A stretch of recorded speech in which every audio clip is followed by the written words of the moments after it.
Okay, it's Sunday, which means against my better judgment, it's time to go to Reddit and see what we can find in this hive of scum and villainy. So I've been to the Overwatch University subreddit ahead of time, just scraped all the questions off the first gold page, we're gonna answer them now with some footage of Dragon Ball FighterZ plays in the background, because it's a better game than Overwatch.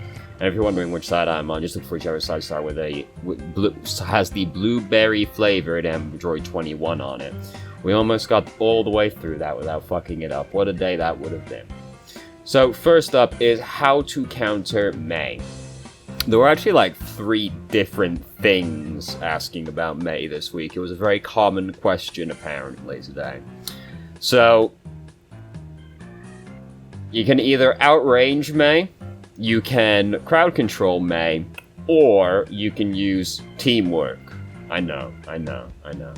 But those are more or less your options as it goes. Some people are better for Mei for one or multiples of these reasons.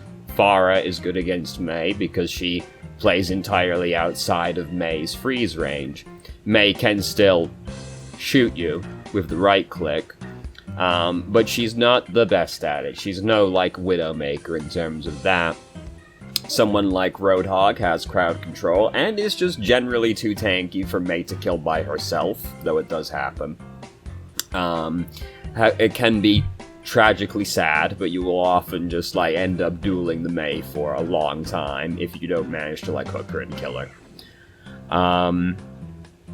Or you could employ teamwork. Someone like Zarya is also good against Mei because you put the bubble on yourself or your friend, and you and or your friend no longer get frozen and killed, which is very much part of Mei's game plan as it goes. So, who else is good? Lucio's good for teamwork reasons. You can push the Mei off the person.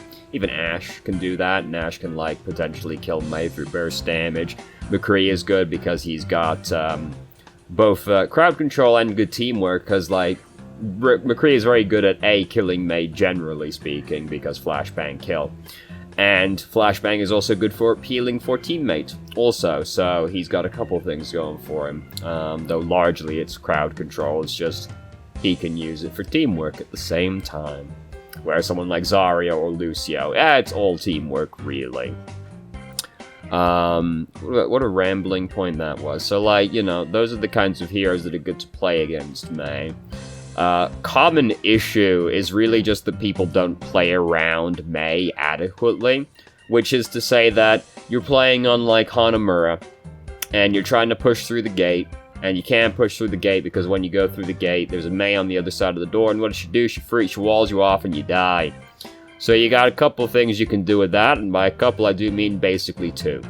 Which is you can either try and get your whole team to go through the door as one unit, because you can't wall one person off if 6 people come through the door at the same time. You're just walling 6 people off at that point. Which, I mean, is sometimes still really bad, but generally less catastrophic than one person being walled off. And then the alternative is try and bait the wall out. So if you're playing Reinhardt, you start inching your way through the door, and right when you think Mei's gonna wall you off, you do a backsteppy, and then you're on top of the wall instead of behind the wall, and you no longer die. And that's like it. The thing is, it's just that like, Mei is one of those characters where she punishes people for things that are sometimes hard for them to perceive. This is why Roadhog, this doesn't really happen anymore, but Roadhog used to get called overpowered extremely frequently, and it still happens to an extent, because Roadhog's hook punishes you for something people are very bad at observing, which is your positioning is bad. Because, I mean, the hook obviously has counterplay, it's just the counterplay is entirely positioning based, basically, and people are very bad at acknowledging their positioning is bad, which just leads to them going, well, I just get hooked and die, what was I supposed to do about it? And the answer was, don't get hooked, you fucking idiot. Mei does the same thing. Well, I just got frozen and walled off and died, what am I supposed to do? Well, the trick is you don't get walled off or frozen, brother, and you do that either by avoiding the Mei or having abilities that counter Mei to some extent, or teamwork, as disgusting as that is to think about. So there you go, that's how you counter Mei. So next up is how to make an impact as support with no comms. So this person I was under the impression that this post would be about, like, oh, nobody ever talks to me, which is actually, how can I possibly communicate when no one wants to talk? It was the exact opposite issue, actually, where this person has an issue with Overwatch's community is extremely fucking toxic, and they just flatly don't want to engage with their teammates because that, basically this person has some kind of, anxiety disorder, and, they walk away from Overwatch, crying or self-harm. Which, online games are kind of this way, where if you have some kind of, anxiety thing, or just, a lot of mental issues in general, don't interact with, anybody. It is typically not worth it.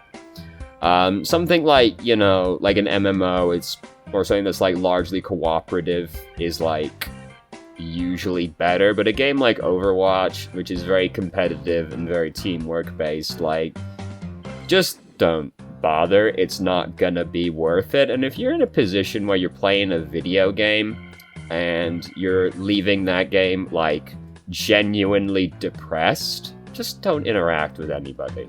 Maybe find a different game, but, if you are genuinely, like the game, there's just, Jesus Christ, these fucking people. Just mute everybody, brother. People massively overstate how useful the voice chat is, and you can disable the text chat as well. I highly recommend also doing that. You're way more likely to see toxicity in text chat also, because voice chat is also terrible, but sometimes productive stuff is said in voice chat. Productive stuff is basically never said in text chat. People aren't typing in text chat to communicate. They're talking in text chat to shit talk, more than likely. You can turn that off by, I wrote it down, Control-Shift-C, hides the text chat. Look at that, I looked it up ahead of time because I knew I was going to say it. Wow, isn't that professional of me? So anyway, how you make an impact to support without comms. I mean, it kind of doesn't change much because, carrying as a support is basically allocating your resources in the most useful place and not investing in people that are dead ends. So you find the people on your team that look like they're doing the best, and you try and enable that person as best as you possibly can, which might be a tank, it might be a DPS, it might be the other support, you never know. It could be anyone. It could even be you. And it's just common issue for support players is that they spend a lot of time doing something like keeping our boy Billy Bob Genji over here, who has never even held a mouse in his entire life before alive, so they spend a lot of resources keeping this literal dead-end waste of resources alive, when they could spend their time keeping their Diamond Smurf Widowmaker alive, and that's a much better use of company resources than our boy Genji over here, who can't quite figure out how to double jump yet, but he'll get there one day, I'm sure. You just don't bother with that person. You don't, outright go alright, I'm just never healing that guy, right? But you don't invest more in him than you actually, have to. And you're prepared to leave him to die if it serves your best interests. Whereas over here, our Smurf Widowmaker, well, this seems like a pretty likely person that's going to get us to the victory screen, so I'm going to invest my resources in them instead. And then, playing somebody who has, not all supports are created equally. Someone like Mercy has very little agency over the game compared to Ana, for example. Not to say you can't carry a game as Mercy, you absolutely can. There's empirical evidence of people doing this. But Ana just has more ways to interact with the game because of her extremely high value cooldowns, whereas Mercy, you can only really damage boost people and res, and that sometimes kill people because they don't expect you to go for them, and that's kind of it in terms of carrying as Mercy. Whereas Ana, you can, like, kill people, you can counter fire, you can kill most people quite quickly, within 3 shots. Sleep is huge cooldown, nano boost, huge ultimate, sometimes just wins you team fights. Bio grenade sometimes just wins you team fights. Ana's got more shit to do than Mercy does. She has more points of contact with the video game. But that being said, you can still carry as like any support. It's just how you're dividing your resources. Carrying on Mercy is still like investing your resources in the correct places, but also like spending as little time healing as possible, because Mercy is predominantly an off healer who carries games by leveraging her utility of the damage boost instead of just healing, because Mercy's healing is quite poor. But her utility of damage boost is quite good. You just need to invest it well and use it liberally. So there you go. That's how you carry as a support with no comms. It's kind of the same as with comms, you're just not talking to people, which is, by and large, an extremely enriching experience, and I recommend not interacting with the Overwatch community because they are they are the worst community I've ever engaged with in my entire life. It's something like probably 90% of this player base is toxic, and yes, I'm part of the problem. Don't bother asking me. I am definitely part of the problem. So, next up is what to do this hero rotation.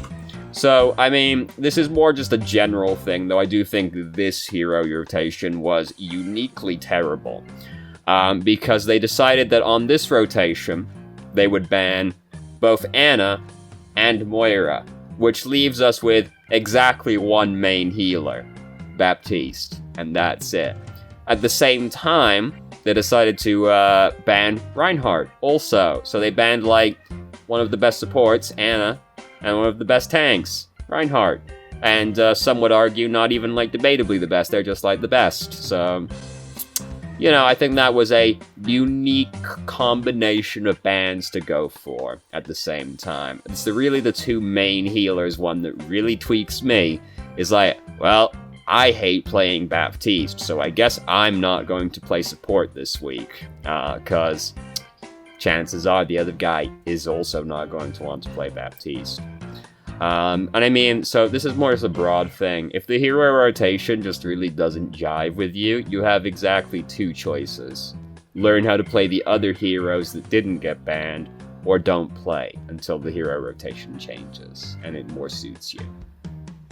You know, there's other game modes. You don't have to completely stop playing Overwatch. You can play Quick Play or Arcade or something instead, but, like, those are your 2 options if the hero rotation does not jive with you, and that sucks, but that's life. It kinda sucks. But, boy, was this hero rotation terrible, and I don't like it at all. I don't like there being one main healer to choose from at a time. Well, Mercy's still in the game. Mercy's not a main healer. Do you know what I've seen this?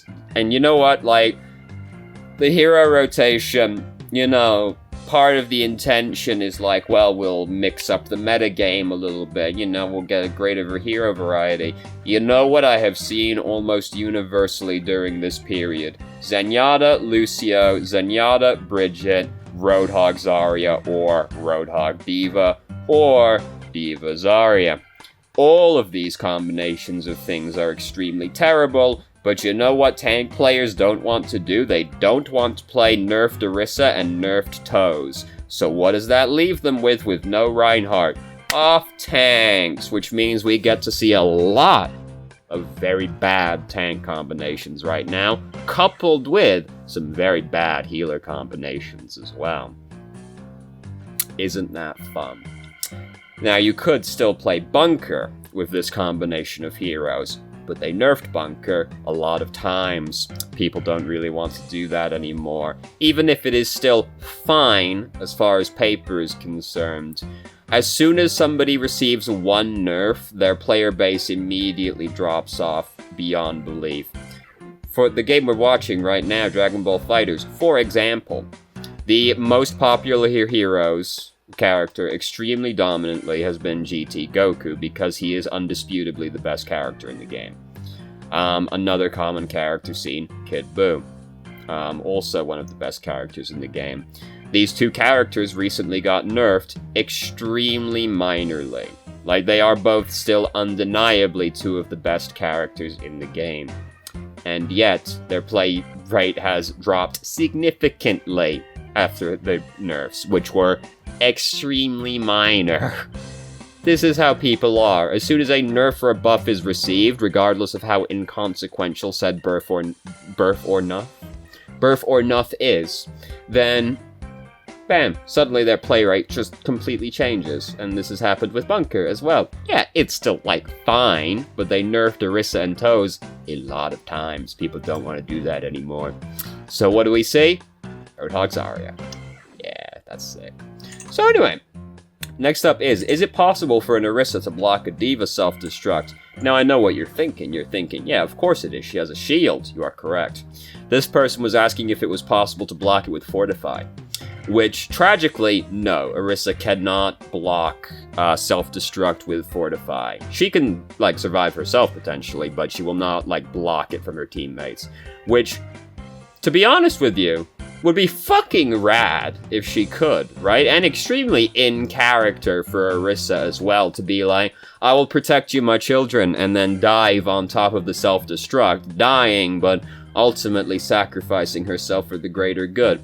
This would be fucking rad and extremely in character, so I think we should start petitioning Jeff, who is not a benevolent god, so he won't listen, but we should start petitioning Jeff to let Fortify count as blocking line of sight for self-destruct, because it would be fucking sick, bro. And wouldn't really do that much balance-wise either, except for it would be fucking sick, bro. So, there you go. Sadly, no, but we should and strive to make it be yes at some point in the future. So next up, is there anything else I can do as Tracer besides hunt squishies and escapees down? So this post was actually about the person complaining about their teammates, being like, oh god, what else? It wasn't just like, is there anything else I can do? It was like, what else can I possibly do? You know, two very different tones. And like, so, no, those are your primary jobs as Tracer, basically, right? Like, you can do other stuff, like Tracer can position around the map very quickly, so she's actually, like, surprisingly good at peeling back to help teammates out, because she does a lot of damage and repositions quickly. So if your support's getting dove by someone, Tracer can come back to help them quite quickly. So there's other stuff, and then there's, like, you know, you're not always doing that, you're, like, bullying tanks when they're during periods of downtime, just to, like, harass them, make life difficult, and, like, build ult charge while nothing's happening, you know. So yes, there's other things you can do as Tracer, but those are hunting down squishies and escapees are, like, your bread and butter activities. So here's the thing, though, right, is that you probably do not play as well as you think you do, because, like, this kind of thing, what else can I possibly do, always comes from certain kinds of players. You know, it either comes from support players who are just like, what can I do, right, when my teammates are completely bad? And the answer is frequently get fucked. But the other people this question comes from is DPS players. But DPS players that play very specific ones, which is like the hard carry ones, like Tracer, Genji, Widowmaker. You see these questions come from them frequently. What can I do? My teammates are bad. I get all these picks and nothing happens, right? I do all the stuff. Look at my gold damage medal. I have it every game. I'm the best of all time. I got 4 picks and then teammates did not push in. What the fuck? When what is happening 9 times out of 10 is that you have gone off to make your big dick plays while your whole team is dead. So yes, you got 3 picks, but 4 people on your team were dead. When you did this, it would have been significantly more helpful if you got these 3 picks while your teammates were alive. And now, oh, your teammates are pushing in, but you're dead because you went for your big dick play and it didn't work. So now they're pushing in while you're dead. And when you're getting kills, they're dead. This is a continual cycle that these people go on. Like, whenever you're sitting thinking to yourself, yo, dude, I get a lot of kills, I do a lot of damage, and my teammates, they never capitalize on this. Maybe take a moment for self-reflection. I know self-reflection is scary. You might end up having to admit that you're not as good as you thought you were. And that's a very scary prospect, I understand. But take a moment for self-reflection. Maybe watch a couple replays and ask yourself, when am I making these plays? Why did my teammates not take advantage of this opportunity I created? And so you watch the replay, and you remove the camera for yourself, and you watch your teammates, and you go, oh, because Nanoblade was killing my teammates behind me, or, oh, I did that when 3 of my teammates were dead. You know, stuff like that becomes a lot more apparent in replay form. Maybe take a moment and ask yourself, is it me? Am I bad? No. Instead of going, no, it's the children who are wrong.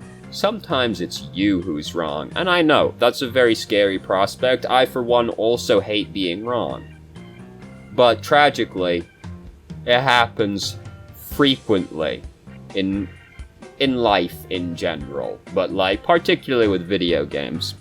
You know, you're probably not as good as you think you are. If you're losing a lot, the problem is probably not with other people, because what's the one consistency with all the games you play, brother? It's yourself. And if your gut reaction was to go, everybody's bad except me, oh, shit, dude. So anyway, next up is, what do y'all mean when you say it's easy to climb with Hero X? So, this is feedback I frequently see on the Overwatch University subreddit, which is, it's so easy to climb with Reinhardt, Bridget, Anna, you know. And this is not frequently true as, like, broad advice, right? Like, I think it is very easy to climb as Reinhardt because Earthshatter, good button. But people frequently struggle with Reinhardt because Reinhardt is actually quite teamwork dependent, which means that, like, if your teammates fuck up, there's not always a lot you can do about it. Similarly, if you make one fuck up as Reinhardt, that can be punished extremely hard disproportionately, right? So, like, you can be playing Reinhardt, fuck up once, and your whole team dies, right? As a result of you fucking up once. And this means that if it's on, like, a 2CP map, you maybe just lost the game, right? Similarly, sometimes you will be with teams where, like, you just can't get anything going, like, your teammates are not working with you, and sometimes that is just gonna obstruct you too much, so these two things can make it very difficult to climb as Reinhardt, because, like, part of this is dependent on you being good at Reinhardt, right? Like, if you're not good at Reinhardt, it's not gonna be easy for you to climb as Reinhardt, because you're gonna make more of these mistakes that cost you the entire game, because, like, you, as Reinhardt, are pretty fucking important for your team actually doing well. And, you know, to carry on, like, carry a game as anybody, you need to be good at the hero, right? So, froze for a second, that scared me. Like, if you're not good at the hero or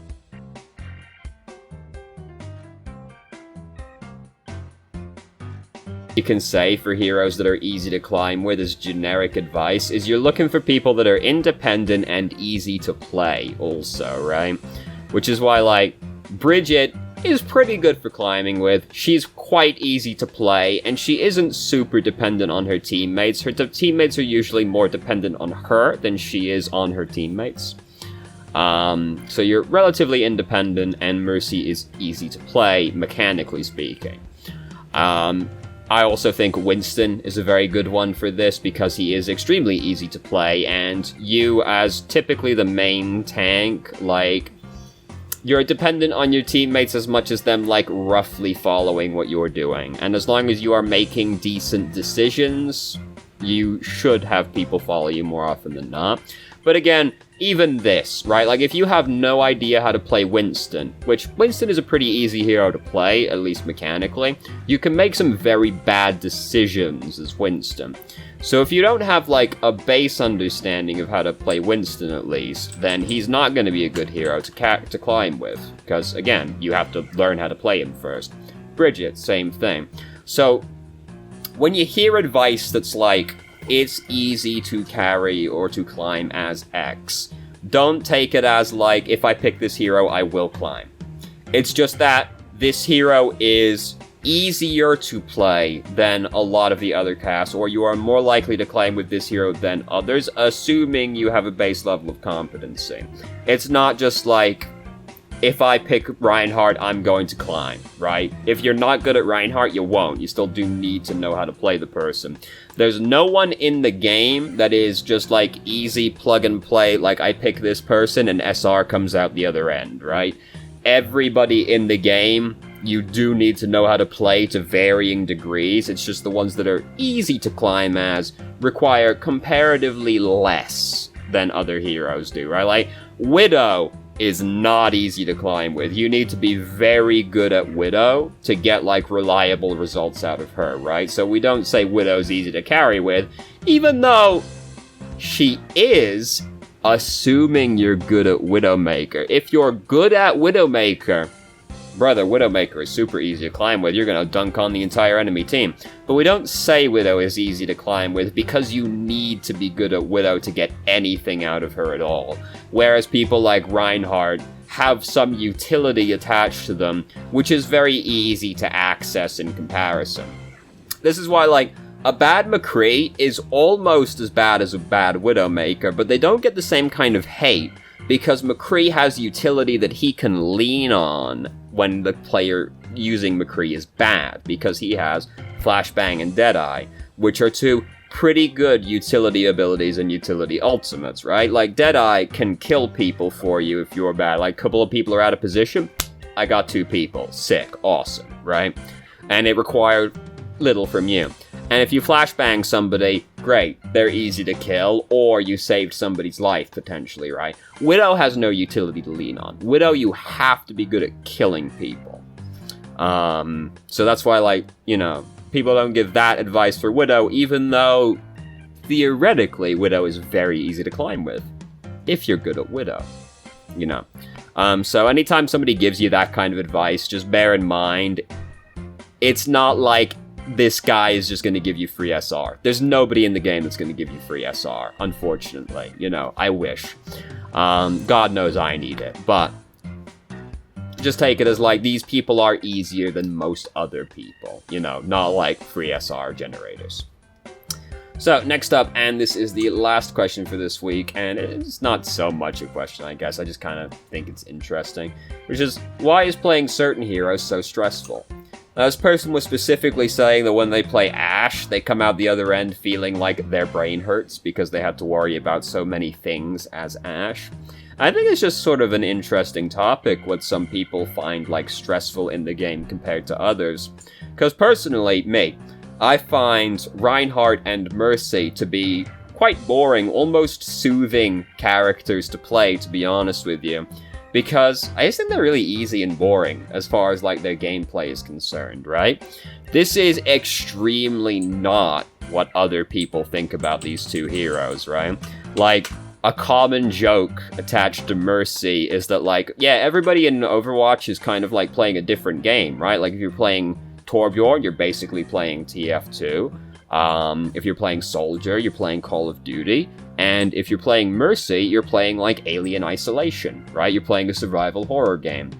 So this is extremely not the experience a lot of people have playing Reinhardt and Mercy, right? A lot of people find Reinhardt very stressful because of the aforementioned, like, oh god, what if I fuck it up and kill everybody kind of thing.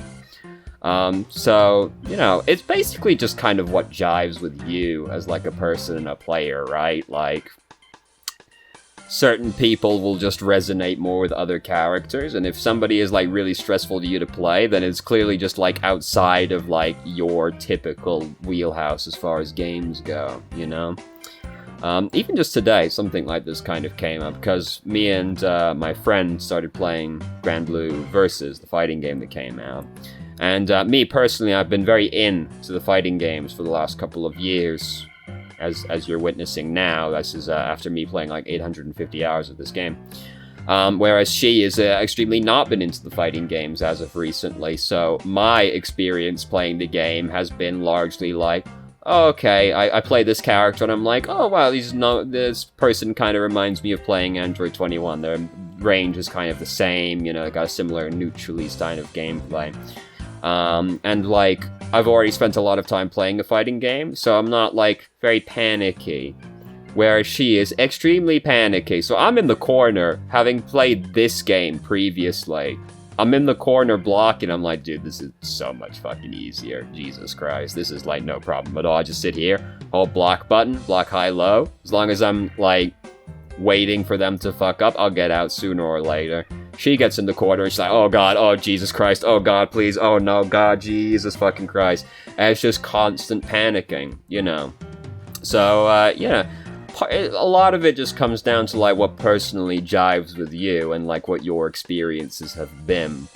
Like if you played TF2 and you played like Medic, you know, then you're gonna be like really at home playing Mercy. You know, you're gonna be like, oh, it's like playing the same fucking game, brother. Like you're gonna fit right in.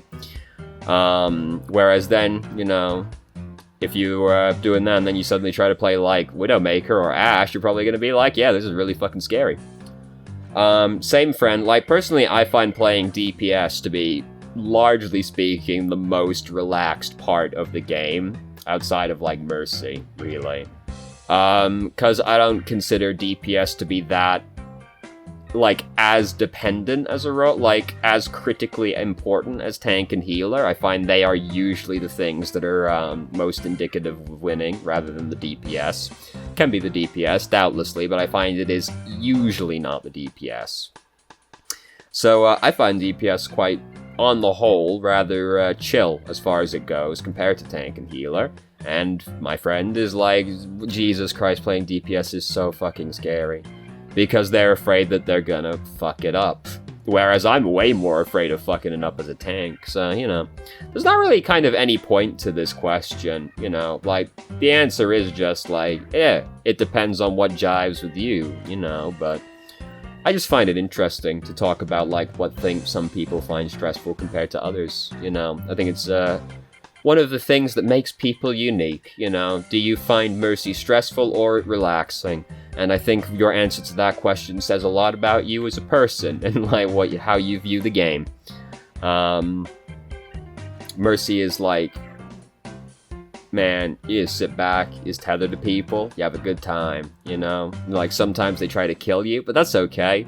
You got GA. As long as another person is alive, you can probably do something, you know? And then like 4 people dive you and you go, you win some, you lose some. Yeah. Sometimes you get fucked. Isn't life hard like that? So, that's kind of all I have to say on that one, so I'll wisely not start another game and have to sit there filling space for ages. So, thank you very much for watching if you did. If you have any questions, feel free to ask. I'm more than happy to answer. If you haven't already, you can join our Discord and ask questions more directly and have a conversation about them, or just shitpost with us. I started streaming on Twitch Thursday, Saturday, Sunday, 8 PM EST till 11 EST. There's a link to the channel in the description. And if you managed to make it all the way through the video and somehow still enjoyed it, please like the video and subscribe for more content of middling quality in the future, and I hope you found the video helpful.